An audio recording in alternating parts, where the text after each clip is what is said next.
யாரும் நம்ப மாட்டேங்கிறாங்க இவர் என்னோட ஹஸ்பண்டு. ஒவ்வொரு தடையும் என்னுடைய ரெஜிஸ்ட்ரேஷன் சர்டிஃபிகேட்டு ஒரு இமெயிலில் வச்சுக்கிட்டு நான் காட்டுற மாதிரி இருக்கும்.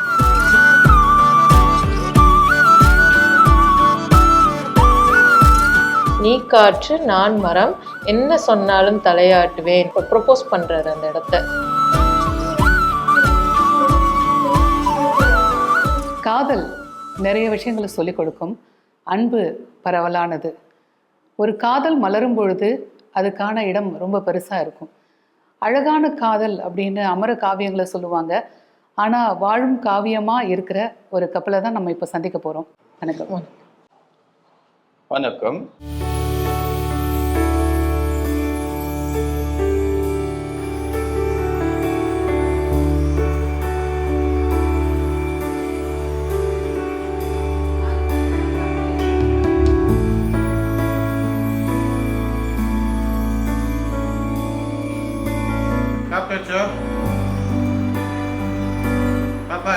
Papa எங்க?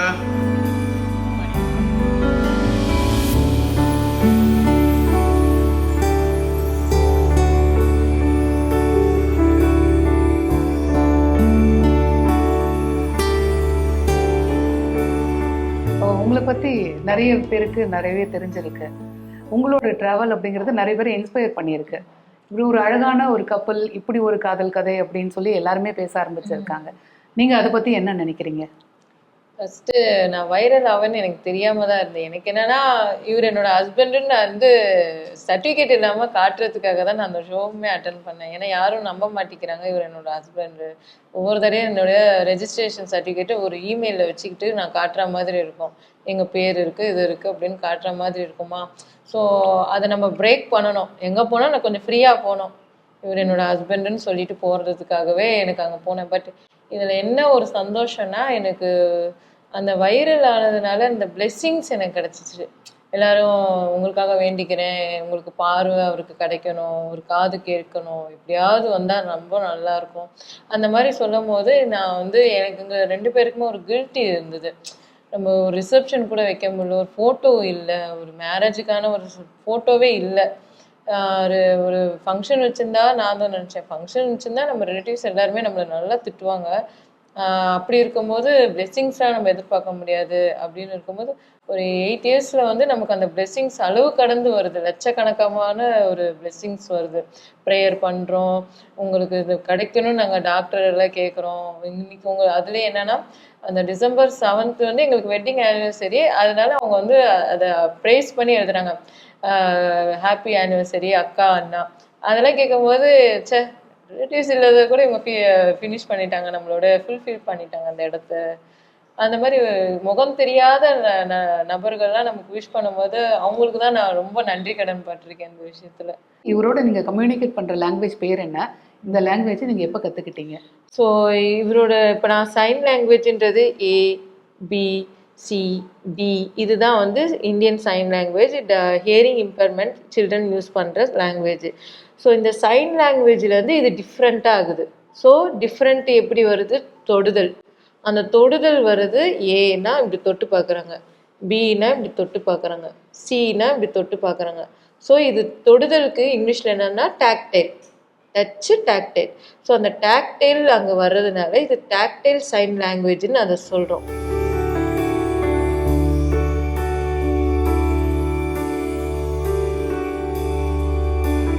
ஸோ நான் ரீஹாபிலிட்டேஷன் சயின்ஸ் பண்ணும்போது ஒவ்வொரு இன்ஸ்டியூட்டும் போய் நம்ம கற்றுக்குவோம். ஃபஸ்ட் இயர் வந்து ஸ்கூல்ஸில் அனுப்பிச்சிடுவாங்க, செகண்ட் இயர் வந்து பெரிய பெரிய இன்ஸ்டியூட்டில் அனுப்பிச்சிடுவாங்க.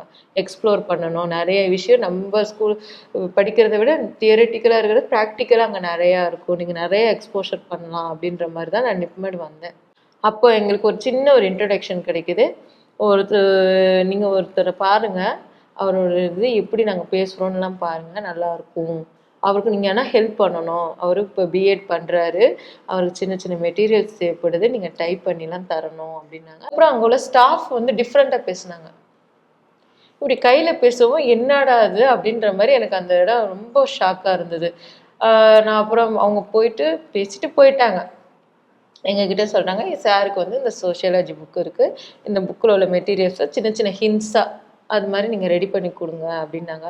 அப்போ நாங்கள் கேட்டோம், என்னங்க இப்படி பேசுனீங்க, புதுசாக பேசுகிறீங்க, அவர் பேசுகிறாரு, நீங்கள் வாயில் பேசாமல் கையில் என்னவோ எழுதுறீங்களே. அப்போ சொன்னாங்க, இந்த மாதிரி டாக்டைல் சைன் லாங்குவேஜ்ப்பா, நீங்கள் வந்து மாடல் ஸ்கூலில் வெளியில் ஒரு போர்டு கூட போட்டிருப்பாங்க, நீங்கள் அது டிராயிங்குன்னு நினச்சிட்டு இருப்பீங்க, அது வந்து இவங்களுக்கான லாங்குவேஜை தான் நம்ம அது டிராயிங் மாதிரி வச்சுருக்கோம் அப்படின்னும் போது ஒவ்வொரு லெட்டர்ஸும் எங்களுக்கு சொல்லி கொடுத்தாங்க. 2 லெட்டர்ஸுமே நான் அப்போ தான் அங்கே கற்றுக்கிறேனே, அந்த ஸ்டாஃப் சொல்லி. ஏன்னா இவர்கிட்ட கம்யூனிகேட் பண்ணணும்ல, ஏன்னா இவர் டெய்லி வரப்போறாரு, நம்ம பார்க்க போகிறோம். அப்படி இருக்கும்போது அந்த லாங்குவேஜ் கொஞ்சம் கொஞ்சமாக எனக்கு ஃபஸ்ட்டு இந்த ஆல்ஃபபெட் நல்லா தரவாக எனக்கு சொல்லி கொடுத்தாரு. இவரோட ஃப்ரெண்டுமே எனக்கு இன்ட்ரொடக்ஷன் ஆனாங்க. இவர் ஃப்ரெண்டுமே டெஃப் பிளைண்ட் தான். ஸோ அவர்கிட்ட பேசி அவர் இன்னும் நிறைய நிறைய சயின்ஸ்லாம் காட்டினாரு. ஒர்க்கு, வேரு, வென்னு, டே, இயர், அந்த மாதிரி ஒவ்வொரு மந்த்து, இந்த மாதிரி ஒரு இதுக்கு ஒவ்வொரு இதாக நான் ஒவ்வொரு நாளாக போய் கற்றுக்கிறேன். ஏன்னா எனக்கு டெய்லி அவர்கிட்ட பேசி பழகணுன்றது எனக்கு ஒரு ஆவல் அதிகமாகவே இருந்தது. ஸோ அந்த 5 வீக்ஸ் முடிஞ்சிச்சு, சீக்கிரமாகவே முடிஞ்சிச்சு. எனக்கு என்னென்னா இன்னும் நம்ம இவரை இன்னும் தெரிஞ்சிக்கல, எனக்கு அந்த இடம் அப்படிதான் பிளாங்காக இருந்தது, இன்னும் ஃபில் ஆகலை, முழுமையாகலை அந்த இடம். ஸோ நான் கேட்டது, உங்கள்கிட்ட நான் கம்யூனிகேட் பண்ணணும்னா எப்படி கம்யூனிகேட் பண்ணணும், எனக்கு உங்களை பற்றி இன்னும் நான் நிறையா தெரிஞ்சுக்க விரும்புகிறேன் அப்படின்னு. அப்போது சொன்னாங்க, எங்கிட்ட ஒரு மெயில் ஐடி இருக்குது, ஆனால் எனக்கு படிக்க வராது, ஏன்னா அந்த டைம் டிவைசஸ்லாம் இல்லை. ஸோ எனக்கு படிக்க வராது, ஏன்னா நான் டிபார்ட்மெண்ட்டில் வச்சுருக்காங்க, நான் வேணும்னா அந்த 3 மணிக்கு மேலே கிளாஸஸ்லாம் முடிஞ்சிடும், நான் அங்கே போய் உட்காருவேன். அந்த ஏன்னா அந்த கம்ப்யூட்டரில் எப்படி ஒர்க் ஆகுதுன்னு இண்டிபெண்ட்டாக கற்றுக்குவார்.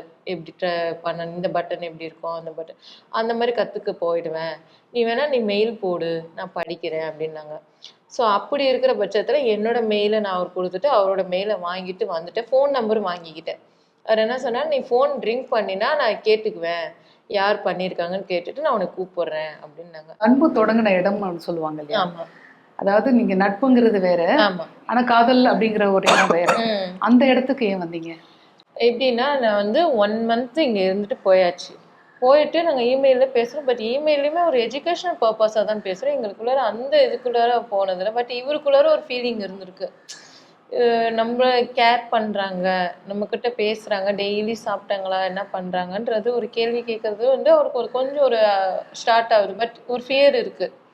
ஏஜும் இருக்குது, வேலை இல்லை, ஃபைனான்ஷியலாகவும் இல்லை, நம்ம ஃபேமிலி இவங்க ஃபேமிலியும் ஹெல்ப் பண்ண மாட்டாங்க அப்படின்ற மாதிரி. ஏன்னா இவரு ஸ்பான்சரில் தானே படிக்கிறாரு. ஸோ அதனால இருக்கிறதுனால இவருக்குமே ஒரு தயக்கம் இருந்தது. இப்படி இருக்கும் போது எனக்கு அந்த பிரேக் பண்ணுறாரு, அந்த சிங் பண்ணி அந்த சாங்கை. அதை வந்து எனக்கு புரிஞ்சுக்கிது. ஏன்னா நான் தமிழ் படம் பார்த்ததில்லை, எங்கள் வீட்டில் படமே பார்க்கவும் விட மாட்டாங்க. அம்மா சொன்னாங்க, அவர் ஃபீலிங்ஸை எக்ஸ்பிளைன் பண்ணுறாரு, அவர் பாட்டு அனுப்பிடுறாரு, அவர் பாடுறாரு. ஏன்னா வந்து நான் சொல்லியிருப்பேன், ஃபோன் பேசுவார் அவர், அந்த பட்டன் ஃபோனில் அந்த ரிசப்ஷன் இருக்கும். ஸோ அவர் பேசுவார், நான் கேட்டுக்கணும், எனக்கு வந்து பதில் கொடுக்க முடியாது. எனக்கு அந்த டைம் இல்லைங்க, நான் சாப்பிட்டேங்க அப்படின்னு எனக்கு சொல்ல வரும். பட் என்னால் கொடுக்க முடியாது, அவருக்கு கேட்காது. அதுக்கப்புறம் அந்த மெயிலில் தான் நான் எழுதுவேன், நீங்கள் இந்த மாதிரி கேள்வி கேட்டிருக்கீங்க, நான் அந்த மாதிரி என்னோட பதில் இப்படி இருக்குது. நிறைய மெயில்ஸ்லையுமே நமக்கு ஆன்சர் எழுதியிருப்பார். பாட்டுக்கான எக்ஸ்பிளனேஷனு நான் கேட்குறேன், ஏன் இந்த திடீர்னு இந்த பாட்டு வந்தது, நீங்கள் பாடுவீங்கன்னு காட்டுறதுக்காகவா. ஃபஸ்ட்டு ஒரு 2 டைம்ஸ் அப்படியே கொஞ்சம் சைலண்ட்டாக இருந்துட்டார். அப்புறம் 3rd டைமுமே அந்த சாங் வரும்போது ஸோ எனக்கு புரிஞ்சிச்சு, எங்கள் அம்மா சொன்னது எனக்கு ஞாபகம் வந்தது. ஏன்னா நமக்கு ஒரு சைடு கன்ஃபார்ம் பண்ணணும்ல, இவர் என்ன பாட்டு பாடுறாரா இல்லை அந்த எமோஷன்ஸே எக்ஸ்பிளைன் பண்ணுறாரா அப்படின்றதுக்கு எனக்குமே ஒரு சின்ன டவுட் இருந்தது. ஸோ நான் ஒரே வீட்டுக்கு வாங்க பேசலாம், ஏன்னா எனக்கு தெரியாது அவங்க ஃபேமிலி எல்லாருமே இதே டிசபிலிட்டின்னு எனக்கு தெரியும். எனக்கு ஃபேமிலி ஃபோட்டோலாம் அனுப்பலை. எனக்கு சொன்னது என்னென்னா, எனக்கு ஒரு சிஸ்டர் இருக்காங்க, ஒரு பிரதர் இருக்காங்க, ஒரு சின்ன ஒரு பிரதர் இருக்காரு அப்படின்னு தான் எனக்கு எக்ஸ்பிளைன் பண்ணியிருக்காங்க. ஒரு அம்மா இருக்காங்க, அப்பா இறந்துட்டாரு, இப்படிதான் எனக்கு எக்ஸ்பிளைன் பண்ணியிருக்காங்க. பட் ஃபேமிலி ஃபோட்டோ எனக்கு இல்லாததுனால அன்னைக்கு சொன்னேன், வந்து பாருங்கன்னு. வந்து கார்லேருந்து இறங்கினோடனே எங்கள் வீடு அப்படியே சைலண்ட் ஆயிடுச்சு. ஏன்னா எல்லாருமே பிளைண்டு, ஒருத்தர் பிடிச்சிக்கிட்டு வராங்க. அப்படியே ஸ்தம்பிச்சு நிற்குது. எங்கள் அப்பா அப்படியே என்னை பார்த்தாரு, எங்கள் அம்மா நான் தானே சொன்னேன் அப்படின்ற மாதிரி இருந்தாங்க, வாங்கன்னு. சரி பேசுவோம் அப்படின்னாங்க எங்கள் அம்மா. பேசுவோம், நம்ம பொண்ணை நல்லா பார்த்துக்கிட்டாங்கன்னா அது எனக்கு அது போதும். ஸோ இவங்க சிஸ்டரோட ஹஸ்பண்டுக்கு தான் காது கேட்கும். அவங்க லோ விஷன், பட் காது கேட்கும். அப்படி இருக்கும்போது அவங்க ஹஸ்பண்ட்கிட்ட பேசினாங்க எங்கள் அப்பா. நீங்கள் என்ன நினைக்கிறீங்க, உங்கள் பொண்ணு தரணுன்றீங்க, என்ன நினைக்கிறீங்க, எங்களுக்கும் நிறையா இது இருக்குது, ஏஜ் உங்களுக்கு எனக்கு தெரிஞ்சு உங்கள எல்லாருக்குமே ஏஜ் அதிகமா இருக்கே. அப்பதான் சொன்னாங்க இந்த மாதிரி ஆக்சுவலி உங்க சிஸ்டர்லாம் வந்து எங்க அம்மாவோட 2 இயர்ஸ் கம்மி. அப்படி இருக்காங்க. ஸோ அதனால எங்க அப்பா கொஞ்சம் பயந்துட்டாரு. இது செட் ஆகாது. ஏன்னா ஃபேமிலி சைடும் சரி, ரிலேட்டிவ் எல்லாருமே நம்மளுக்கு ரொம்ப கரைச்சி கொட்டி மென்டல் டார்ச்சர் பண்ணிடுவாங்க. அசிங்கமா நிக்க வச்சு கேட்பாங்க. என் தம்பி ஓடிட்டான். இதுக்கு நான் வரல. என் அக்காவை வந்து இப்படிலாம் நான் பார்க்கறதுக்கு விரும்பலன்னு அவன் ஓடி போயிட்டான். என் ஃப்ரெண்டு வீட்டுக்கு போறேன்ட்டு அவன் அந்த இடத்துல இல்ல. அப்பதான் நான் வந்து படிச்சு முடிக்கிறேன். எனக்கு சரி நம்ம சென்னையில போய் ஜாப் தேடுவோம். ஒரு எக்ஸ்பீரியன்ஸ் இருக்கிறது ரொம்ப நல்லது. இங்கன்னா நமக்கு எக்ஸ்பீரியன்ஸ் கம்மி திருச்சியில. சென்னையில இன்னும் நல்லா எக்ஸ்போஷர் பண்ணலான்னு நான் சென்னைக்கு வரேன். அப்பதான் இவங்கள பார்க்குறேன். இவங்க ஃபேமிலியில ஒரு இது போகுது. இவங்க சைட்ல இருந்து ஒரு கம்யூனிகேஷனுமே போயிடுச்சு. ஒரு 1 இயர்ல கம்யூனிகேஷன் போயிடுச்சு. இன்னும் சொல்ல போனா யாரும் பேசவே இல்லை. பார்த்துட்டு போனாங்க, அவ்வளவுதான் இருக்கு. நானும் இவரும் தான் பேசிக்கிறோமே. அந்த மாதிரி இருக்கிறதுனால ஒரு கட்டத்துல எனக்கு தெரிஞ்சிச்சு வயசும் அதிகரிக்குது, ஜாபும் இல்லை. ஒரே ஆப்ஷன் ஒன்று விட்டுட்டு போகணும். இல்லைன்னா இவரோட சேர்ந்து நம்ம என்ன வயசுல வேலை கிடைக்குதோ அப்பதான் கட்டிக்கிற மாதிரி இருக்கும். ஸோ அந்த பாயிண்ட் ஆஃப் வியூவில் வரும்போது அது இல்லாமல் எம்எட் வராரு. எம்எட் படிக்கிறாரு, எக்ஸாம்ஸ் வருது, மெட்டீரியல்ஸ் தேவைப்படுது, கலெக்ட் பண்ணணும். கொஞ்சம் மாதிரி அந்த ஒரு இது இருக்கிறதுனால தனியாக இருக்கிறாரு. இவரால் டைமும் இப்போ இந்த இது விட்டுட்டோம்னா ஒன்றும் கிடைக்காது. ஏன்னா படிப்பு ரொம்ப முக்கியம் இல்லையா? அதுதானே நமக்கு ஒரு ஜாப்பை செக்யூர் பண்ண போகுது. அப்படின்றதுனால சரி நம்ம மேரேஜ் பண்ணிக்குவோம். ஏன்னா இது நிறைய லேபிள்ஸ் கேரி பண்ணியாச்சு. இதுக்கு மேலே எனக்கு அந்த கேரி பண்ணுறதை விட ஃபுல் ஸ்டாப் பண்ணிடணும். அதுக்கப்புறம் வேற இது இல்லைன்னா வேற ஒரு லேபிள் கொடுக்க தான் போகிறாங்க. அதனால் அந்த ஃபுல் ஸ்டாப் பண்ணணும் அப்படின்றதுக்காக ரெஜிஸ்ட்ரேஷன் பண்ண போயாச்சு. இப்போ ரெஜிஸ்டர் மேரேஜ் மட்டும்தான். ரெஜிஸ்டர் அது ஃபோட்டோவே இல்லை. அதுதான் அதில் ஹைலைட்டே. எல்லாரும் வந்து ஆப்போசிட்லலாம் நடக்குது, மாலை மாற்றுறாங்க, எல்லாம் பண்ணோம், ஃபோட்டோ ஃப்ரெண்ட்ஸ் எல்லாம் எடுக்கிறாங்க. ஏன்னா எனக்கு வந்தது வந்து இவங்க அக்கா புருஷன். அவங்க வந்து லோ விஷன். ஸோ எதுவும் ஃபோட்டோவே இல்லை. நாங்கள் 2 பேரும் போய் அதுவும் ஒரு 2 ஹவர்ஸ்க்கு மேலே நின்னாச்சு. காலையில் ஒரு 10:30 உள்ளே போகிறேன். ஒரு 1 o'clock மேலே வரைக்கும் அங்கேயே இருக்குது. அவங்களுக்கு அந்த லாயர்ஸுக்கு என்னன்னா என்னன்னு புரியல. 2 பேரும் வந்து நிற்கிறாங்க. இது பார்த்தா ரொம்ப சின்ன பொண்ணாக இருக்குது. இந்த பொண்ணு மென்டலி ஸ்டேபிளானு தெரியல. இவரு என்னன்னா அப்படியே நிற்கிறாரு. எனக்கு ஒரு கம்யூனிகேஷனுமே இல்லைல்ல. ஒரு ரோபோ மாதிரி அங்கே இருக்கிறாரு அந்த இடத்துல. அப்படி இருக்கவுமே அவங்களுக்கு ஒரு குழப்பம். என்ன வந்த விட்னஸ்ன்னு பார்த்தா அவரும் பிளைண்டு. எந்த நம்பி இந்த பொண்ணு வந்திருக்கு அப்படின்ற மாதிரி அவங்களுக்கு அப்படியே நிற்க வச்சுட்டாங்க. அப்புறம் கொஞ்சம் கொஞ்சமாக ஒரு டைம் எடுக்குது. கொஞ்சம் புரிஞ்சுக்கிறாங்க. சரி இந்த பொண்ணு பேசுது, தெரிஞ்சிருக்கு அப்படின்ற அந்த கம்யூனிகேஷனை அவங்க வாட்ச் பண்ணாங்க. வாட்ச் பண்ணிட்டு சரி வாங்க நான் போடுறேன். ஆனால் ரிஸ்க்கு அப்புறம் அந்த ரிஸ்க்கு நான் எடுக்க விரும்பல. எனக்கு வந்து வீடியோவில் கான்ஷியஸாக நான் இதெல்லாம் நான் செஞ்சுருக்கேன். நாங்களாக கல்யாணம் பண்ணியிருக்கோம், நீங்கள் சொல்லிடணும் அப்படின்ட்டாங்க. ஸோ அந்த ஒரு வீடியோ எடுத்து வச்சுட்டு ரெஜிஸ்ட்ரேஷன் பண்ணிட்டு வந்தாச்சு. வந்து அதுக்கப்புறம் ஆரம்பிக்குது. அவர் பாட்டு பாடினான்னு சொன்னீங்களே, அது என்ன பாட்டு? ஃபர்ஸ்ட் டைம் பாடினாரு. எனக்கு அந்த பாட்டு புரியல. என்ன நீ காற்று நான் மரம் அப்படின்றாரு. அது பாட்டா இல்லை இவரா ஓனா ஏதோ கொடுக்குறாரா நான் நினச்சிக்கிட்டேன். ஸோ செகண்ட் டைமுமே எனக்கு அந்த பாட்டு வருது. அந்த பாட்டை எடுத்துக்கிட்டு எங்கள் அம்மா கிட்ட போனேன். எங்கள் அம்மா என்னம்மா நீ காற்று நான் மரம் அப்படின்ற போது எங்கள் அம்மா சொன்னா இது ஃபீலிங்ஸு அப்படின்னாங்க. சரி திருப்பி தேர்ட் டைமுமே எனக்கு அந்த பாட்டு வருது. அதை எடுத்துகிட்டு எங்கள் கிளாஸ் பிள்ளைங்கள்ட்ட போகிறேன். அப்போ தான் சொன்னாங்க அக்கா இது வந்து ஒரு சினிமா பாட்டுக்கா, இது விஜய் பாட்டு. அப்படி வரும்போது யார் உங்களுக்கு பண்ணாங்க? இல்லை எனக்கு தெரிஞ்சவங்க இது பாடுவாங்க, இது என்னன்னு தெரிஞ்சுக்கிறதுக்காக தான் நான் கேட்டேன் அப்படின்ற மாதிரி எனக்கு அந்த பாட்டோட அர்த்தம் அப்புறம் தான் வருது. அப்போ நான் மெயிலில் சொல்கிறேன் சரி உங்களுக்கு என்ன நீங்கள் ஓப்பனாக கேளுங்க அப்படின்னு. இந்த மாதிரி எனக்கு என்னோட லைஃப் பார்ட்னராக வர்றது எனக்கு பிடிச்சிருக்கு. அதனால இந்த பாட்டோட வரி வந்து என்னன்னா நீ காற்று நான் மரம் என்ன சொன்னாலும் தலையாட்டுவேன் அப்படின்றது வந்து எனக்கு வந்து உங்களுக்கு பிடிச்சிருக்கு. நீங்கள் என் லைஃப்பில் வந்தீங்கன்னா என்னோட லைஃப்புமே சேஞ்ச் ஆகும். நீங்கள் என்ன சொன்னாலும் நான் அந்த மாதிரியே செய்வேன் அப்படின்றது ப்ரொப்போஸ் பண்ணுறாரு அந்த இடத்த. ஓகே, அந்த நேரம் எப்படி இருந்துச்சு உங்களுக்கு? எனக்கு அந்த இடம் ப்ரொப்போஸ் பண்ணோடனே சந்தோஷப்படுறதை விட எனக்கு பயம் இருந்தது. ஏன்னா வந்து எப்படி அடுத்த கட்டத்துக்கு எடுத்துகிட்டு போகணும்னு எனக்கு தெரியல. சந்தோஷன்றது அது 2வதாக தான் எனக்கு தெரிஞ்சது. நம்மளே நம்பி ஒருத்தர் ப்ரப்போஸ் பண்ணியிருக்காரு பாரு அப்படின்றது ஒரு சந்தோஷம் இருக்கு. பட் அதுக்கு முன்னாடி இந்த பயம்லாம் வருது. அந்த பயத்தெல்லாம் மீட் பண்ணி தான் அந்த கல்யாணம் அப்படிங்கிறது நடந்திருக்கு. இந்த காதல்ன்றது வந்து எல்லாருக்கும் ஈஸியாக அமைஞ்சிடும். ஆனால் உங்களுடைய காதல் பொதுவாக காதல் திருமணங்களுக்கு எதிர்ப்பு இருக்கும். ஆனால் உங்களோட காதல் திருமணத்துக்கு எதிர்ப்புங்கிறது வேற விதமாக வந்திருக்கு. அந்த எதிர்ப்பை நீங்கள் எப்படி சமாளித்து இவரை கல்யாணம் பண்ணீங்க? இருட்டில் போய் வழி தேடி போவோம் பார்த்துருக்கீங்களா, அப்படி இருந்தது எனக்கு அந்த ஒரு பீரியடு. அது ஒரு 6 months எடுத்துக்கிச்சு. அந்த இருட்டில் தேடுறேன், எங்கிட்டு போகணும், யார்கிட்ட பேசணும். ஏன்னா தனிமையும் நமக்கு வருது. இவர்கிட்ட பேசணுன்னா நம்ம அந்த சைன் லாங்குவேஜ்லேயே பேசுகிற மாதிரி இந்த டிவைஸ்லாம் அப்போ அவைலபிள் இல்லை. ஸோ பேசுகிறது நமக்குமே அந்த டிப்ரெஷன் ஆகும். தனிமையாக இருக்கிறது வந்து டிப்ரெஷனுக்கு நம்ம இழுத்துட்டு போவோம்.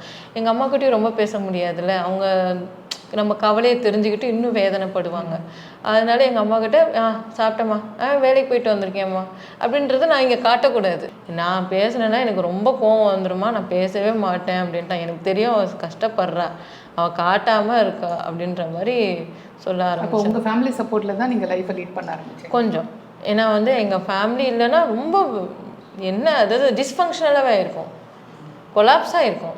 அவங்க தான் வந்து இழுத்து பிடிச்சி சரி அவள் சந்தோஷமாக இருக்கான்னா அந்த சந்தோஷம் நமக்கு முக்கியம். பொண்ணு சந்தோஷமாக இருக்கா, எங்கள் அம்மாவுக்கு என்னென்னா பொண்ணு சந்தோஷமாக இருக்கா. நம்ம அவங்க அப்பா திட்டினா நான் தானே திட்டு வாங்குறேன், பரவாயில்ல நான் திட்டு வாங்கிக்கிறேன். என் பண்ணுற அளவுக்கு ஏஜுக்கு போயிடுச்சு அந்த கொரோனா டைமெல்லாம் எங்களுக்கு. ஏன்னா சோர்ஸு அப்படியே ஸ்டாப் ஆகிடுச்சு. நம்ம அந்த கான்ஃபரன்ஸ் போகிறோம், ஏன்னா வேலை அப்போ நம்ம இன்டர்வியூ போகிறோம், ஒவ்வொரு கான்ஃபரன்ஸுக்கு போய் பயோடாட்டா எடுத்துகிட்டு போகிறேன். பார்க்குறாங்க, கான்ஃபரன்ஸ் அட்டென்ட் பண்ணுறாங்க, நல்லா இருக்குது, கை தட்டுறாங்க. ஒரு பயோடேட்டா கொடுத்தோன்னே அந்த இடம் அப்படியே ஸ்டாப் ஆகுது. அப்போ சார் அது மாதிரி விஷயங்களெல்லாம் எப்படி ஃபேஸ் பண்ணாருன்னு அவரை ஷேர் பண்ண சொல்லுங்க. How you face problems like when you study that time in inclusive education, how challenges when school itself all. நான் ஃபஸ்ட்டில் வந்து சின்ன வயசில் எங்கள் அப்பா வந்து எங்களுக்கு டிசபிலிட்டி ஏற்றுக்கல. எனக்கு முதல்ல விஷன் பார்வையில் தான் பிரச்சனை. அதனால எங்கள் அப்பாவுக்கு வந்து இந்த ப்ராப்ளம் ஏற்றுக்க மாட்டேன், உனக்கு பிரச்சனை இல்லை, ஸ்கூலுக்கு போகலாம், நார்மல் ஸ்கூலுக்கு போகலாம் அப்படின்னு சொன்னார். அதனால நான் வந்து நார்மல் ஸ்கூலில் எங்கள் அப்பா ரயில்வேஸில் ஒர்க் பண்ணார். அதனால் நான் அந்த ஸ்கூலில் சில்வர் ஜூப்ளி ஸ்கூலில் நான் படித்தேன். வந்து ப்ரீகேஜி, யூகேஜி, எல்கேஜி ஜாயின் பண்ணப்போ எனக்கு வந்து இந்த பிளாக் போர்டு படிக்க முடியல. அதனால டீச்சர்ஸ் வந்து என்னோட கையை பிடிச்சி எழுதுவாங்க நோட் புக்கில். அது மாதிரி இது பண்ணும்போது சம்டைம்ஸ் டீச்சர்ஸ் லீவில் இருந்தாங்கன்னா மற்ற பசங்களோட ஒரே பிரச்சனையாக இருக்கும், போட்டு அடிப்பாங்க. அதனால டீச்சர்ஸ் வந்து நான் அம்மா வந்து கம்ப்ளைண்ட் பண்ணணும். டீச்சர்ஸ் சொல்கிறாங்க, எங்களால் ஒன்றும் பண்ண முடியாது, இவருக்கு விஷன் ப்ராப்ளம் இருக்கிறதுனால அவர் வந்து இங்கே படிக்கிறதுக்கு சாத்தியமாக இல்லை, அதனால நீங்கள் வந்து ஸ்பெஷல் ஸ்கூலில் சேர்த்துடுங்க அப்படின்னு சொன்னாங்க. அதனால எங்கள் அப்பா வேறு வழி இல்லை, எங்கள் அப்பாவுக்கு ஏற்றுக்க மாட்டேன்ட்டார். அதனால ஒரு வருஷம் வீட்லேயே உட்கார வச்சிட்டார். அதுக்கப்புறம் நான் வந்து எல்லோரும் எங்கள் பக்கத்து வீட்டுக்காரங்களாம் என்ன இது குழந்தைய ஸ்கூலுக்கு அனுப்பாமல் எங்கள் வீட்லேயே வச்சுருக்காங்கன்னா, அதுக்கப்புறம் எங்கள் அப்பா திட்டினா எங்கள் லிட்டில் ஃப்ளவர் கான்வென்ட்டில் அந்த ஜெம்னியில் சேர்த்தார். நான் சென்னை ஜெம்னியில் சேர்த்து ஹாஸ்டலில் படிக்கும். அப்போ நல்லா படிக்க ஆனால் அவங்க பிரெயில் அது பிரெயில் யூஸ் பண்ணி அது படிக்கும். ஸோ அப்போ ஈஸியாக இருந்துச்சு, நான் நல்லா படிக்க ஆரம்பிச்சிட்டேன். ஸோ நல்லா அந்த ஸ்பெஷல் ஸ்கூலில் நல்லா என்ஜாய் பண்ணி என் விஷன் படிப்படியாக வந்து நல்ல எனக்கு நல்ல பிளைண்ட்னஸ் தான், பட் ஆனால் நல்லா நடக்கும், அந்த ஓட முடியும் அந்த மாதிரி. But read prints regular prints ஆனால் சின்ன சின்ன எழுத்தில் படிக்கிறது கஷ்டம். ஒன்லி படிக்கணும்னா பிக் பிளாக் லெட்டர்ஸ், நியூஸ் பேப்பர்ஸில் வர ஹெட்லைன்ஸ் அந்த மாதிரி ஒன்லி இங்கிலீஷில் படிக்க முடியும். தமிழ் எனக்கு படிக்க முடியாது. எனக்கு தமிழ் ஸ்கிரிப்ட் வந்து ரொம்ப பெருசாக இருக்கும், படிக்க. இங்கிலீஷ் ஸ்கிரிப்ட் ரொம்ப சின்னதாக இருக்கும், ரொம்ப ஈஸியாக இருக்கும், சுலபம் படிக்கும். அப்பா ரிட்டையர்ட் ஆகிட்டார். அவருக்கும் விஷயம் இதே ப்ராப்ளம் தான். அதனால் அவர் ரிட்டையர்ட் ஆனதுக்கப்புறம் அவர் பென்ஷன் யாருக்குமே வீட்டில் வேலை இல்லை. அதனால ஒரே கன்ஃபியூஷனாக என்ன பண்ணுறது தெரியல. நான் ஒரு எலக்ட்ரானிக்ஸ் கம்பெனியில் இருந்து ஜாயின் பண்ணோம். ஏன்னா காசு வீட்டுக்கு வரணும். அதனால எலக்ட்ரானிக் கம்பெனியில் ஜாயின் பண்ணி ஒர்க் பண்ண கஷ்டப்பட்டு நான் வந்து இந்த பப்ளிக் அட்மினிஸ்ட்ரேஷன் இந்த கம்பெனியில் ஜாயின் பண்ண 3 மாதம் தான் நான் கண்டினியூ பண்ண வந்தேன். பிகாஸ் அந்த கம்பெனியில் வந்து சத்தம் அதிகம். எனக்கு சத்தத்தினால ப்ராப்ளம் ஆகிடும். ரியாரிங் ரொம்ப மோசமாக போச்சு. அதுக்கப்புறம் என்ன பண்ணுறது, என்ன வழி கண்டுபிடிக்கிறதுனே தெரியல. ஏதாவது வேலைக்கு தேடி போனாலும் எல்லோரும் திட்டுறாங்க, நீங்கள் ஏன் வந்து இயரிங் யூஸ் பண்ணல அப்படின்னு திட்டுறாங்க. அவங்களுக்கு வந்து புரிய மாட்டேங்குது. எங்களோட பிரச்சனை வந்து அது மாதிரி இன்னும் நரம்பு தளர்ச்சி இருக்கிறதால வந்து அவங்களுக்கு எந்த வித இல்லை. பிடபிள்யூடி கமிஷனர் ஆஃபீஸர் வந்து அவங்க வந்து முட்டுக்காடில் வந்து ஒரு இன்ஸ்டிடியூஷன் இருக்குது, என்ஐஇபிஎம்டி. அதனால் நீங்கள் அந்த இன்ஸ்டிடியூஷன் போங்க, அவங்களுக்கு ஹெல்ப் பண்ணுவாங்க. அப்போ அந்த இன்ஸ்டிடியூஷன் போனதுக்கப்புறம் தான் நான் வந்து திருப்பியும் வந்து ஒரு மேஜர் பண்ணி திருப்பியும் வந்து என்னோடய மேஜர் சோஷியாலஜியில் எம்ஏ சோஷியாலஜியில் திருப்பியும் அப்ளை பண்ணேன். நான் அவங்க பிரெயிலில் புக்ஸு பிரிண்ட் பண்ணி கொடுத்தாங்க. அதனால் நான் ஈஸியாக படித்து எக்ஸாம்ஸு முன்னாடி வந்து நான் பப்ளிக் அட்மினிஸ்ட்ரேஷனுக்கு 5 வருஷத்துக்கு மேலே ஆச்சு எக்ஸாம் முடிக்கிறதுக்கு. ஆனால் நான் சோஷியாலஜி எம்ஏ படிக்கும் போது கரெக்டாக அந்த 2 இயர்ஸ்குள்ளே முடிச்சிட்டோம். எம்ஏ சோஷியாலஜி முடிச்சதுனால அவங்க சொன்னாங்க, பேசாமல் நீங்கள் யூஜிசி எக்ஸாமுக்கு ட்ரை பண்ணுங்க. அடல்ட் இண்டிபெண்ட் லிவிங் ஆஃபீஸர் வந்து பாலா பாஸ்கர் சொன்னார், நீங்கள் எதுக்கு கவலைப்படாதீங்க, நம்ம முயற்சி செய்யலாம், ட்ரை பண்ணலாம், நாங்கள் உங்களுக்கு புக்ஸ் எல்லாம் வாங்கி சப்போர்ட் பண்ணுறோம், நீங்கள் வந்து பிரெயிலில் படிச்சுட்டு எக்ஸாம் பண்ண. நாங்கள் எல்லா எடுத்து ஸ்டெப்போ ட்ரை பண்ணோம். பட் கடைசியில் யூஜிசி பிரச்சனை பண்ண ஆரம்பிச்சிட்டாங்க. உங்களுக்கு எல்லாருக்கும் தெரியும் வந்து யூஜிசியில் என்னோடய ப்ராப்ளம்ஸ் வந்துச்சு. அதுக்கப்புறம் நான் கேஸ் ஃபைல் பண்ணோம். அதுக்கப்புறம் வந்து கோர்ட்டில் ஆர்டர் பாஸ் பண்ணனால அவங்க வந்து டிரான்ஸ்கிரைப் பிரெயில் கோர்ஸ் கொடுத்தனால 2013 கம்ப்ளீட் பண்ணேன். அதுக்கப்புறம் கூட வேலைக்கு ட்ரை பண்ணோம்.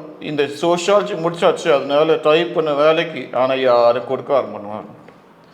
அதனால் எங்கள் இன்ஸ்டிடியூஷன் என்ஐபிஎம்டியில் முட்டுக்காடில் இருக்கா.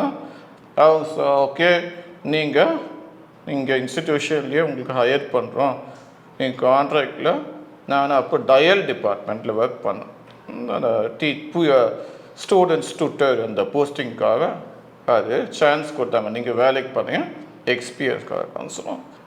நான் என்னோடய பிஎட் ஃபைனல் இயரில் இருக்கும்போது தான் என்னோடய ஒய்ஃப் வந்தாங்க. அந்த ஒய்ஃப் வந்தேன். அப்போ ஒரு சப்ஜெக்ட் ரொம்ப சோஷியல் சயின்ஸ், சமூக திங், அது ரொம்ப டிஃபிகல்ட். பெரிய 2 புக் சேர்ந்து அது ரொம்ப கஷ்டமான சப்ஜெக்ட். அதனால் அது வந்து எப்படி பண்ணணும், அந்தந்த சப்ஜெக்ட் எல்லா சப்ஜெக்ட் ஈஸியாக இருந்துச்சு, இந்த சப்ஜெக்ட் மட்டும்தான் கஷ்டமாக இருந்துச்சு. அதனால் எங்கள் ஒய்ஃபுக்கிட்ட வந்து இந்த புக்கை இதில் நீங்கள் பிபிடியாக மாற்றி கொடுங்க, எனக்கு ஈஸியாக சின்ன இருந்தால் படித்து நான் ஈஸியாக டெவலப் பண்ணிக்கணும். அதனால் அவங்க வந்து நான் கம்ப்யூட்டர் லேப்டாப் வச்சுருக்கோம், அதனால் நான் அவங்களுக்கு ஹெல்ப் பண்ணுறேன் அப்படின்னு சொல்லி அவங்க பிபிடி ப்ரிப்பேர் கொடுத்தோம். அந்த பிபிடி வச்சு தான் ஈஸியாக வந்து எனக்கு எக்ஸாம் பாஸ் பண்ணிட்டோம். அதுக்கப்புறம் எம்ஏடு எங்கள் ஒய்ஃபு அந்த டைமில் அவங்க தான் வந்து அந்த டைமில் தான் எங்கள் லவ் ஸ்டோரி டெவலப் ஆச்சு. நான் வந்து ஒய்ஃபு நான் ரொம்ப கஷ்டப்படுறேன். எங்கள் அம்மா அந்த டைமில் பிஎட் நான் எக்ஸாம் போகிற டைமில் எங்கள் அம்மாவுக்கு வந்து ஹாஸ்பிட்டல் போயிடறாங்க. அது பத்தாவதுன்னு எங்கள் வீட்டில் ஒரு நாய் வேறு வச்சுருந்தோம்.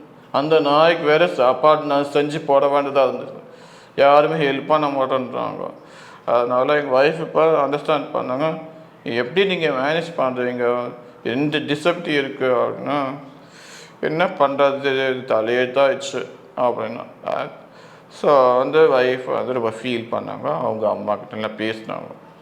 அதனால் அப்புறம் நான் வந்து நாங்கள் முன்னாடியே அவங்க ஒய்ஃப் வந்து ரொம்ப நல்ல ஃபேமிலி, அவங்க அக்செப்டபிள் ஃபேமிலி. எங்கன்னா அவங்க ஹெல்பிங் டெண்டன்சி எல்லா ஃபேமிலியில், அவங்க ஃபேமிலியில் எல்லாருக்கும் அவங்க அம்மா அப்பா தம்பி எல்லாருக்கும் ஹெல்பிங் டெண்டன்சி. அதனால அவங்க நல்லா ஹெல்ப் பண்ணாங்க. கல்யாணம் ஆகலையா அப்படின்னா அந்த மாதிரி. அதுக்கப்புறம் நாங்கள் 2018 கல்யாணம் பண்ணிக்கிட்டோம். எங்கள் ஒய்ஃப் தான் வந்து சப்போர்ட் பண்ணாங்க ஸ்டடீஸுக்கு. எங்கள் அம்மா வந்து ரொம்ப வயசாச்சு, அவங்களால மேனேஜ் பண்ண முடியல. அதனால அவங்க சிஸ்டர் வீட்டுக்கு போயிட்டாங்க. ஜாப் வந்து 2022 தான் எனக்கு ரெகுலர் போஸ்டே கிடச்சது. அதெல்லாம் 2020 நாங்கள் அப்ளை பண்ணோம். ஒரு சின்ன மிஸ்டேக்னால எனக்கு அந்த சான்ஸு கை நழுவி போயிடுச்சு. அதனால் தான் 2022 வரைக்கும் வெயிட் பண்ண வந்தாச்சு. கோவிடில் ரொம்ப கஷ்டமாக இருந்துச்சு. யாருக்கும் வந்து ஹெல்ப் பண்ணுறதுக்கு ஒன்றும் வரல. நாங்கள் எல்லாம் ஸ்பான்சர்ஸ்க்கு ட்ரை பண்ணோம். இவங்க எங்கள் ஃபேமிலிக்கு கூட சிஸ்டர் நல்ல ஜாபில் இருக்காங்க. அவங்களுக்கு நல்ல கவர்மெண்ட் ஜாபில். அவங்களுக்கும் ப்ராப்ளம் இருக்குது, என்ன மாதிரி தான் ப்ராப்ளம். கவர்மெண்ட் ஜாபில் இருக்காங்க. நாங்கள் அந்த டைமில் என் ஒய்ஃப் ப்ரெக்னென்ட் ஆகிட்டாங்க. ஸோ நாங்கள் வந்து இப்படி இந்த ப்ரெக்னென்சி இது அவங்களுக்கு இது பண்ணணும்னா ஆனால் காசு கூட கொடுக்க மாட்டேன்ட்டாங்க. ஸோ இருந்தாலும் மற்றவங்க வந்து மற்ற ஃப்ரெண்ட்ஸு ஹெல்ப் பண்ணாங்க. அதனால எப்படி எடுத்துப்பாங்க, எனக்கு வேலை இல்லை கூடவே ப்ரெக்னென்சியாக இருக்குன்னா. ஆனால் அவங்க அவங்க ஃபேமிலியில் கேட்டப்போ வந்து அவங்க சொல்லலாம், இதெல்லாம் சகஜம்தான், வாழ்க்கையில் எல்லாம் பிறக்கிறது ஒரு சந்தோஷமான விஷயம், இதை பற்றி நம்ம கவலைப்படக்கூடாது, நம்ம சந்தோஷமான அவங்க ஸ்வீட்லாம் வாங்கி செலிப்ரேட் பண்ணுறோம். அது அப்புறம் குழந்த எப்படியோ சக்ஸஸ்ஃபுல்லாக வந்துச்சு. பிறந்தோம் 9 months ப்ரீ மெச்சூர், 1 month ப்ரீ மெச்சூர்டாக பிறந்தோம். அதுதான். பட் இருந்தாலும் அவங்க கடைசி வரைக்கும் அவங்க தான் வந்து ஃபேமிலியில் ஹெல்ப் பண்ணாங்க. ப்ரெக்னன்சி டைமில் எப்படி அவங்கள பார்த்துக்கிட்டீங்க சார் நீங்கள்?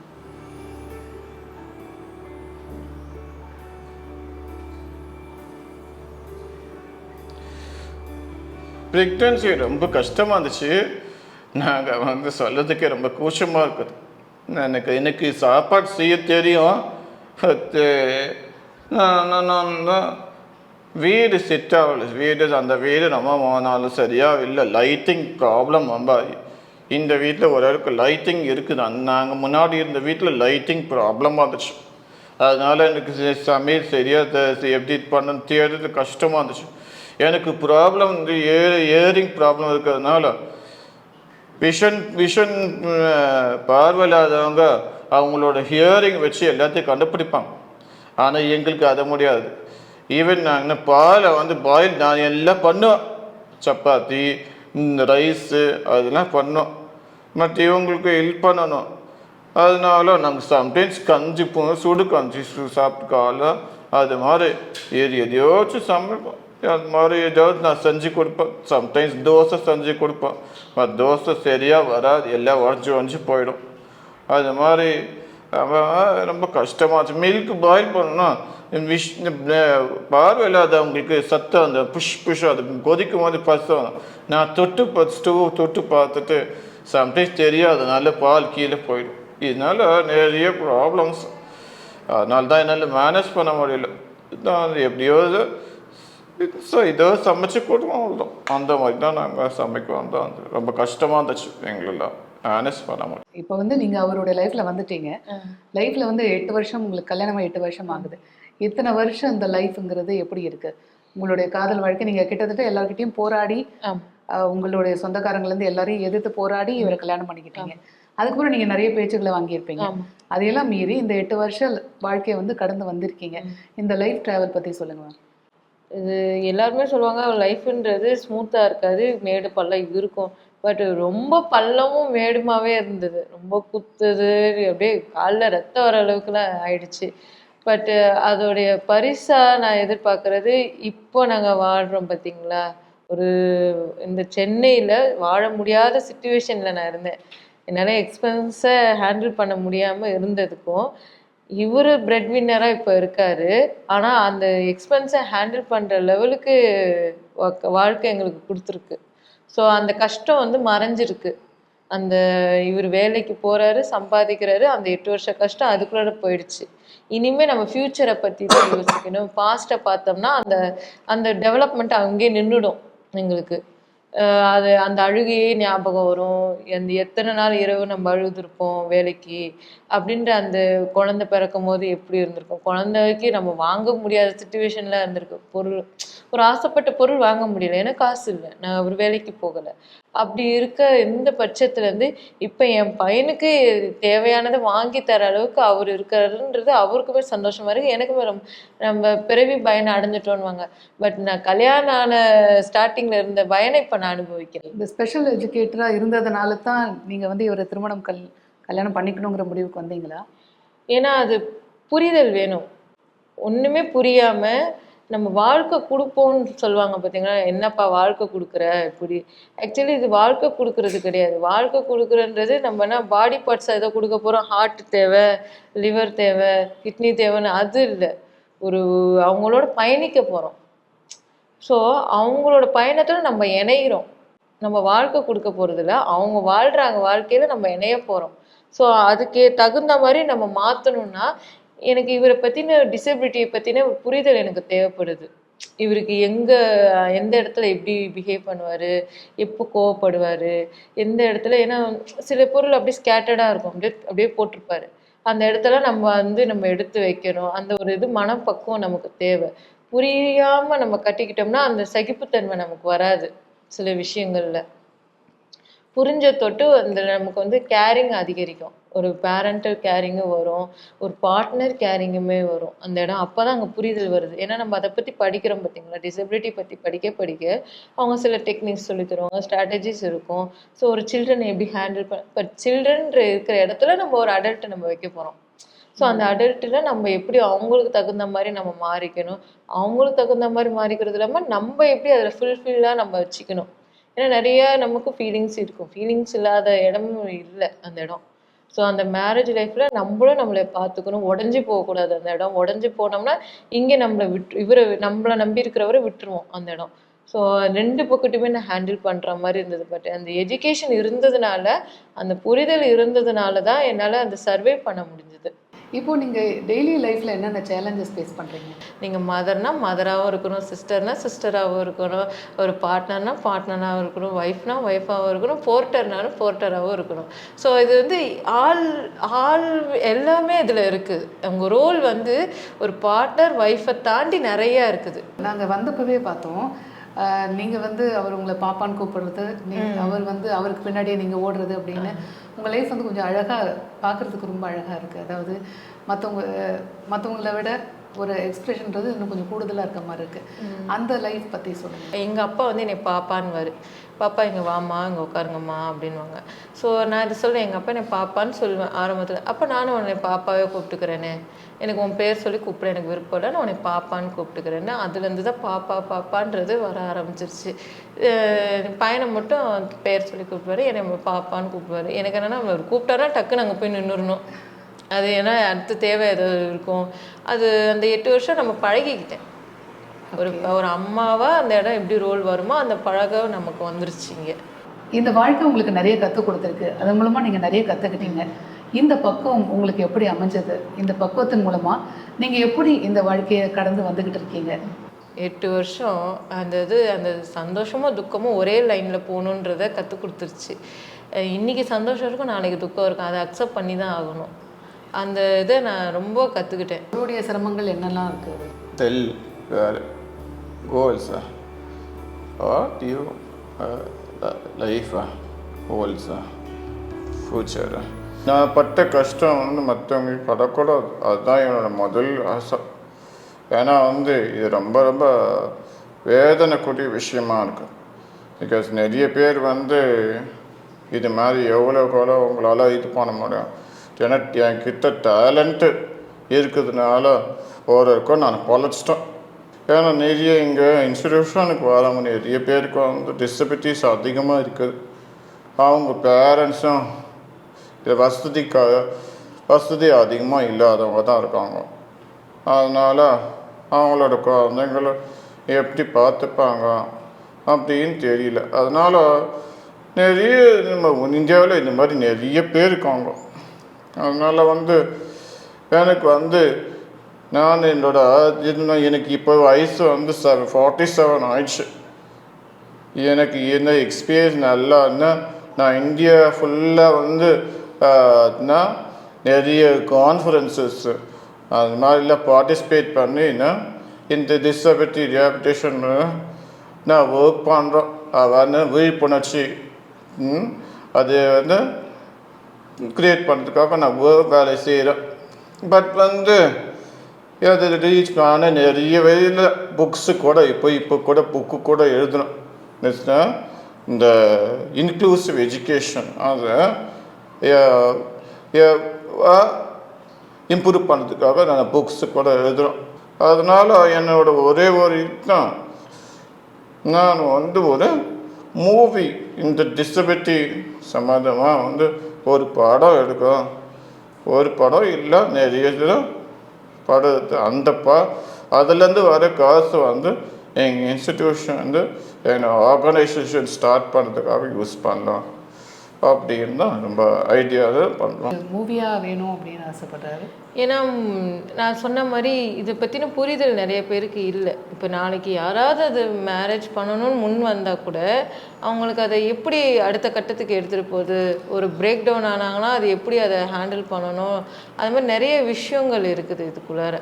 ஸோ இது நம்ம புக்காக போட்டுறதை விட புக்கு போட்டால் அது வந்து லைப்ரரியில் தான் இருக்கும், போய் படிக்கிற மாதிரி தான் இருக்கும். ஒரு மூவினா அது எப்போ வேணாலும் எடுத்து ரீகால் எடுத்து பார்த்துக்குவாங்க. ஸோ விழிப்புணர்வு ஆமாம், அதில் வந்து அவருக்கு அது எப்போயுமே வந்து அவேர்னஸ் பண்ணணும்னா அவர் ரொம்ப பிடிக்கும். எங்கே போய் பேசினாலும் போய் பேசிடுவார். ஏன்னா அந்த டெஃப்லைன் கம்யூனிட்டின்றது வந்து டெஃப்லைன்லேயே வந்து நிறையா இருக்குது. டெஃப்லைன் வித் ஆர்டிசம் இருக்குது, டெஃப்லைன் வித் லேர்னிங் டிசபிலிட்டி இருக்குது. ஸோ அவங்களாம் பேரண்ட்ஸ்லாம் என்னென்ன சஃபர் பண்ணுவாங்களோ, ஸோ அதை பற்றின ஒரு கணக்கு இங்கே இல்லை, தமிழ்நாட்டிலே இல்லை. ஓவராலாக ஒரு ஏதோ அங்கே இங்கேன்னு தெரியுதே தவிர ஒரு அப்ராக்சிமேட்டாக எவ்வளோ இருப்பாங்க, இன்னும் எவ்வளோ இருக்கலாம், அதெல்லாம் இன்னும் வெளியில் வரணும். ஸோ அவங்க பேரண்ட்ஸுமே வந்து முன் வரணும்ல. நம்ம இப்போ சைல்டை வந்து அக்செப்ட் பண்ணணும். இந்த டெஃப்லைன்டுன்றது ஒன்றும் கர்ஸு எதுவுமே கிடையாது. அவங்க வந்து நம்மளை நம்பி வந்திருக்காங்கன்னா அவங்களோட லைஃப்பை அடுத்த சேஞ்சுக்கு நம்ம எடுத்துகிட்டு போகணும். அதுக்கு நம்ம ஒரு டூலாக இருக்கணும் நம்ம லைஃப். சொசைட்டியாகவும் மாற வேண்டியிருக்கு. ஆமாம், ஒரு ஆர்கனைசேஷன் ஓப்பன் பண்ணுங்கள், எங்களுக்காக நீங்கள் ஃபைட் பண்ணுங்கள், எங்களோட ரைட்ஸை நீங்கள் எடுத்துகிட்டு போங்க அடுத்ததுக்கு. ஏன்னா வந்து எக்ஸாமில் சைடாக இருக்கட்டும், ஸ்கூல் சைடு, காலேஜ் சைடு, எல்லாத்துக்குமே வந்து அந்த அண்டர்ஸ்டாண்டிங் இல்லை. நம்ம ரைட்ஸ்ன்னு பேசுகிறோமே தவிர அந்த ரைட்ஸு எப்படி ஒர்க் ஆகும், எப்படி நம்ம அந்த ஒர்க் அவுட் பண்ண வைக்கணுன்ற வந்து ஒரு புரிதல் இல்லை யாருக்குமே. ஸோ அதை நம்ம வந்து எடுத்துகிட்டு போகணுன்னா நீங்கள் ஆரம்பிங்க, நீங்கள் எங்களுக்கு பண்ணி கொடுங்க. ஏன்னா மல்டிபிள் டிசபிலிட்டின்றது ஒன்றுக்கு மேற்பட்ட டிசபிலிட்டி. ஆர்கனைசேஷனுக்கு தொடக்க புள்ளியாக இருக்கணும் அப்படின்னு அவரோட விருப்பமாக இருக்குது அந்த இடம். ஓகே, ஏன்னா விஷனா அவர் பார்க்க முடியாது, மூவியாக வந்தாலுமே அவர் பார்க்க முடியாது, நம்ம தான் எக்ஸ்பிளைன் பண்ணணும். இப்போ அவர் வந்து பிரெட் வின்னராக அவர் தான் இருக்கார். அப்படி இருக்கிறப்ப டிரான்சாக்ஷன் பண்ணுறது, மற்ற பொது விஷயங்கள் செய்கிறது, கடைக்கு போய் காய்கறி வாங்குறதுலேருந்து எல்லாமே எப்படி நடந்துக்கிறார், எப்படி செய்கிறார் அவர்? பிரெட் வின்னர்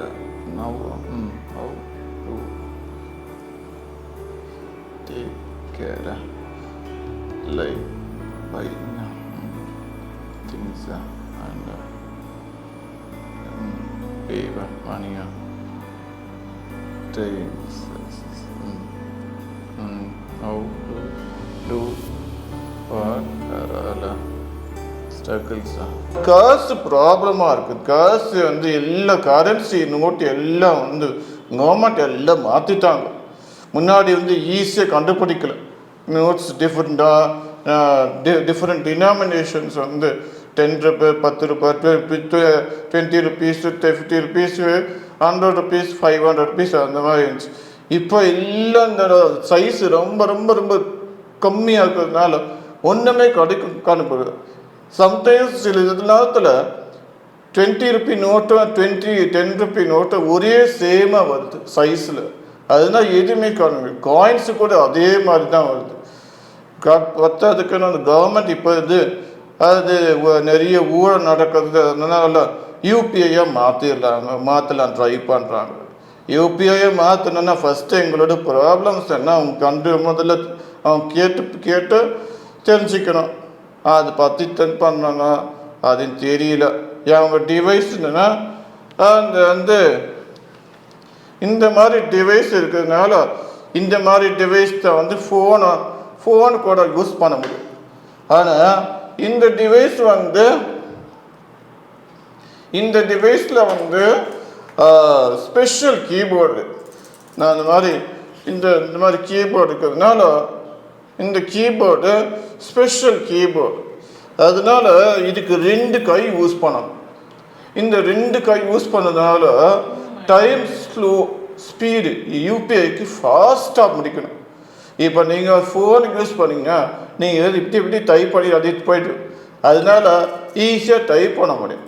ஏன்னா எங்களுக்கு பார்வை ப்ராப்ளமாக இருக்குது, அதனால இயரிங் ப்ராப்ளமாக இருக்குது. இந்த டிவைஸ் வச்சு தான் இது பண்ண முடியும்.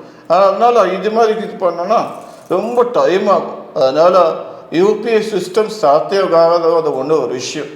அது ரொம்ப இந்த டிவைஸ் ஈவன் புது டிவைஸ் வந்திருக்கு, அதில் வந்து கம்ப்யூட்டர் கீபோர்டோட இருக்குது. அது கூட சொல்ல முடியாது, பிகாஸ் நாங்கள் அதில் கம்ப்யூட்டர் கீஸ் சின்ன கீஸ் ப்ராக்டிஸ் பண்ணணும், ஸ்பீட் அதில் இருக்கும். அதனால் யூபிஐ சிஸ்டம் வந்து இந்த மாதிரி 9 பீப்புளுக்கு வந்து ஆகுமா அப்படின்ற ஒரு சந்தேகமாக இருக்குது. மோஸ்ட்டாக நான் நோட்ஸ் அதிகமாக காசு கொடுக்க வெளியில் போக மாட்டோம். சம்டைம்ஸ் ஏமாத்திடுறாங்க, காசு அதிகமாக வாங்கி எடுத்துடுறாங்க. என்ன பண்ணுறதுன்னு தெரியல, இது கஷ்டமாக தான் இருக்குது. அதனால தான் நான் அதிகமாக கடைக்கு போகிறது கிடையாது. எல்லாத்தாலும் மற்றவங்க ஹெல்ப் பண்ணிடுறாங்க. நீங்கள் வந்து இது மாதிரி டிசேபிள் பீப்புள் இருக்காங்க, அவங்கள இன்க்ளூசிவாக கொண்டு வரணும் அப்படின்னு நிறைய விஷயங்களை சொல்கிறீங்க. நீங்கள் என்ன செய்யணும் அப்படின்னு ஆசைப்பட்றீங்க? பர்சனல் கோலாகவும் சரி, கவர்மெண்ட்டாகவும் சரி, என்ன சொல்ல விருப்பப்படுறீங்க? எனக்கு என்னென்னா இன்க்ளூசிவிட்டின்றது வந்து அந்த பேப்பராக இருக்க வேணான்னு நான் நினைக்கிறேன். அது நம்ம படித்ததோடு இருக்காமல் நம்ம அதை நேரில் நான் பார்க்கணுன்னு விரும்புகிறேன். ஒரு ஜாப்லேயும் சரி, ஒரு ஸ்கூல்லேயும் சரி, ஒரு நார்மல் ஸ்கூல்லேயும் ஒரு இன்க்ளூசிவிட்டி சில்ட்ரனை நான் பார்க்க முடியறதில்ல. இப்போ தான் ஆட்டிசம் சில்ட்ரனே கொஞ்சமாக நான் எங்கேயாவது பார்க்குறேன், ADHD எங்கேயோ பார்க்குறேன்.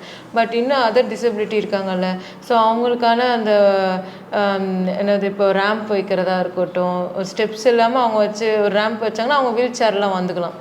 ஸோ நம்ம எப்படி படிக்கிறோமோ அந்த ஒரு லைஃப் ஸ்டைலுமே அவங்க கற்றுக்குவாங்க இல்லையா. அவங்களும் அந்த டிஃப்ரெண்ட்டாக தெரியாது. நம்ம இப்போ டிஃப்ரெண்ட்லி ஏபிள், டிசபிலிட்டிலேருந்து டிஃப்ரெண்ட்லி ஏபிள்னு பேர் கொடுத்துட்டோம்.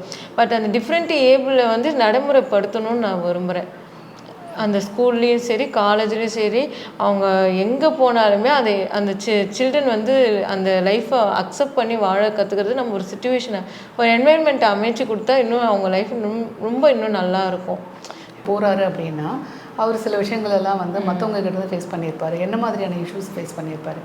ஃபஸ்ட்டு இவர்கிட்ட அந்த ஐபால் எல்லாருமே என்ன நினச்சிக்கிறாங்க, பிளைண்டுனா வந்து ஒன்று கண்ணாடி போடுறாங்க, இல்லைனா அந்த கருவிழியே இருக்காது, இல்லைனா வந்து அந்த குளோக்கோமா கேட்ராக்ட் மாதிரியான ஒரு ஐ வச்சுருப்பாங்கன்னு ஒரு புரிதல் போயிட்டே இருக்குது. பட்டு சிலருக்கு வந்து ஐபால் இருந்தாலுமே ஃபங்க்ஷனே இல்லாத ஐபால்ஸுமே இருக்குது. ஸோ அதை பற்றின ஒரு அவேர்னஸ் இல்லாததுனால இவர் ஸ்டிக் வச்சுட்டு போனாலுமே வந்து ஏன்னா முன்னாடி போகிறவங்க நவுந்தால் தான் நம்ம போக முடியும். ஸோ அந்த மாதிரி இருக்கும்போது நிறைய தடவை இடிச்சிருக்காரு. நிறைய இவர் காது கேட்கும்னு நினச்சி திட்டு வாங்குவார், நல்லா திட்டு வாங்குவார். ஆக்சுவலி நான் பின்னாடி வந்துக்கிட்டு இருப்பேன், நீங்கள் கொஞ்சம் முன்னாடி போங்க நான் வந்துடுறேன் பையனை கூட்டிகிட்டு, முன்னாடி போய் இடிச்சு நல்லா திட்டு வாங்குவார். அப்புறம் நான் சொன்னேன், இல்லைங்க அவருக்கு காது கேட்காது. பஸ்ஸில் போகிறாரு ஏறுறாருன்னா டக்குன்னுமே வந்து இவர் பிளைண்டுன்னு நினச்சிக்கிறாங்க. இது இப்போ கண்டக்டர் என்ன சொல்கிறாரு, டிக்கெட் அந்த ஐடி கார்டு காட்டுங்க அப்படின்னு கேட்குறாங்க. ஸோ அந்த டைம் வந்து இவருக்கு அந்த இது எக்ஸ்பிளைன் பண்ண முடியாது இல்லையா. இது கேட்காததுனால அந்த ஐடி கார்டு காட்டணுமா காட்டாதோன்னு இப்படி தட்டி விடுவாங்க. அப்படி அப்புறம்னா வந்து அப்படின்னு பார்ப்பாரா, அப்புறம் அந்த இப்படி அப்படின்னு காட்டுவாங்களா, அப்போ வந்து அந்த ஐடி கார்டு எடுப்பார். ஸோ அந்த மாதிரி ஒரு சின்ன அது நமக்கு ஃபீலிங்காக இருக்கும். அந்த இடம் வேலை கேட்கும் போது அந்த எலிஜிபிலிட்டி கேட்குறாங்க பார்த்தீங்களா, விஐ தனியாக இருக்குது, ஹெச்ஐ தனியாக இருக்குது, ஹியரிங் இம்பர்மெண்ட், விஷுவல் இம்பர்மெண்ட். அப்போ டெஃப் பிளைண்டுக்கான அந்த இது எங்கே அப்படின்னும் போது எனக்குமே நான் கடவுள்கிட்ட வேணும், கடவுளே ஒன்று கொடுங்க, அட்லீஸ்ட் இதை வச்சியாவது நான் வேலைக்கு சேர்த்து விட்ருவேன். இப்போ அவர் எப்படி சொல்லி கொடுக்குறாரு? இப்போ வந்து நான் ஃபஸ்ட்டு நான் ஒரு பெஸ்ட்டு இன்வெஸ்ட் பண்ணது என்னென்னா, என்னோடய கை காசு போட்டு இந்த டிவைஸ் வாங்கி கொடுத்தேன். ஏன்னா வாங்கி கொடுக்கணும் தெரிஞ்சிருச்சு, டெஃப் பிளைண்ட் பீப்புள் இந்த மாதிரி டிவைஸ் யூஸ் பண்ணுறாங்கன்னு தெரிஞ்சுக்கிட்டேன் யூடியூப்பில். அது எங்கே விற்கும் என்ன பண்ணணும்னு தேடிக்கிட்டே இருக்கும்போது இந்த பிராண்ட் இங்கே இந்தியாவில் இருக்குன்றதை கண்டுபிடிச்சி நான் வாங்கி கொடுத்துட்டேன். பட் எனக்கு அது எப்படி ஆன் ஆகும், எப்படி ஃபங்க்ஷன் ஆகும்னு எனக்கு தெரியாது. ஒரு மேனுவலுமே வந்து கொஞ்சமாக தான் கொடுத்துருப்பாங்க. பட் எல்லாமே ட்ரையல் அண்ட் எரராக தான் இருக்கும். ஸோ ஃபஸ்ட்டு ஒரு 1 இயர் இவர் கற்றுக்கிட்டாரு அந்த டிவைஸ் எப்படி இருக்கும், இந்த கீனா என்ன, இந்த கீக்குள்ளே போனால் என்னென்னலாம் இருக்கும். இன்னும் திடீர்னு கேட்பார், இது ஸ்டாப் ஆகிடுச்சு கொஞ்சம் ஏதாவது தெரியுதான்னு. எனக்கு தெரியாது.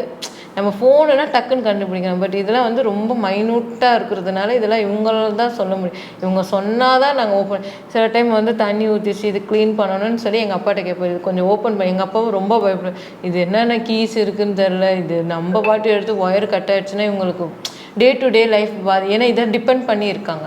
அடாப்டேஷன் டிவைசஸை டிபெண்ட் பண்ணி இவங்க இருக்காங்க. ஸோ இதுதான் அவங்கள அக்சசிபிலிட்டியாக மாற்றுது.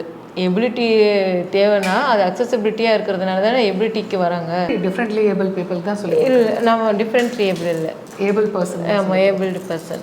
நான் டிசபிலிட்டி ஸ்டூடெண்ட்ஸுக்கு தான் அவர் நடத்துகிறது. இதுதான் இதில் ஹைலைட்டே. அங்கே இவர் நடத்துறதுல எல்லாருமே அதை ப்ரிஜுடைஸ் பண்ணக்கூடாதுன்னு இது இவங்க அப்படின்ற டக்குன்னு சொல்லிடக்கூடாது. இவங்க அதை பிரேக் பண்ணுறாங்க. அந்த சமுதாயம் கொடுக்குற அந்த இதை பிரேக் பண்ணுறாரு. இல்லை நான் ஏன் நடத்தக்கூடாது உங்களுக்கு. அவங்க வந்து இந்த டிவைசஸுமே யூஸ் பண்ணி ஒரு சின்ன டவுட்டுனாலுமே ஒரு வாட்ஸ்அப் மூலியமாக கேட்குறது. அந்த மாதிரி இப்போ வீட்டுக்கு வந்துட்டேன், எங்களுக்கு இந்த நோட்ஸ் வேணும், இமெயில் கொடுத்துருக்கோங்க, இமெயிலில் எங்களுக்கு இந்த மெட்டீரியல்ஸ் கொஞ்சம் அனுப்பிவிடுங்க, நாங்கள் நீங்களும் உதவி பண்ணுவீங்க. ஆமாம், நான் ஏன்னா வந்து இந்த டிவைஸ் வந்து டக்குன்னு சேஞ்ச் ஆகாது. கொஞ்சம் நம்ம போய் மேனுவலாக சில டைம் பார்க்குற மாதிரி இருக்கும். This interview good or will understand and so very happy will help எல்லாருக்கும் வந்து உதவியாக இருக்கும். எல்லோரும் வந்து டெஃப் பீப்புள் வந்து நல்லாரும் அவங்களோட வாழ்க்கை அந்த சந்தோஷமாக இருக்கும்.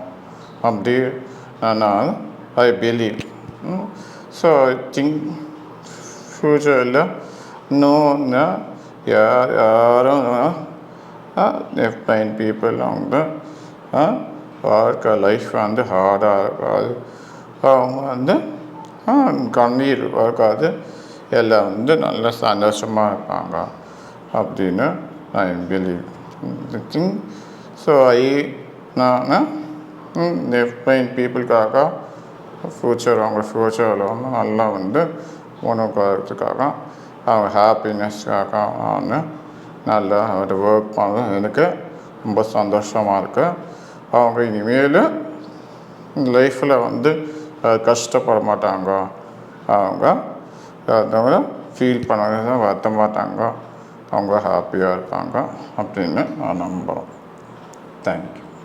இந்த லைஃப்பில் நான் சொல்ல வர்றது என்னன்னா, மேரேஜுன்றது வந்து எல்லாருமே வந்து மணி இல்லை ஒரு வீடு இதை வச்சு தான் டிபெண்ட் பண்ணுவாங்க. பட் என்னை பொறுத்த வரைக்கும் உறவுன்றது வந்து 2 கையும் இப்படி பிடிச்சி தூக்கிட்டு போகணும், அடுத்த லைஃப்பில் கேரி பண்ணணுன்றது என்னோடய விருப்பம்.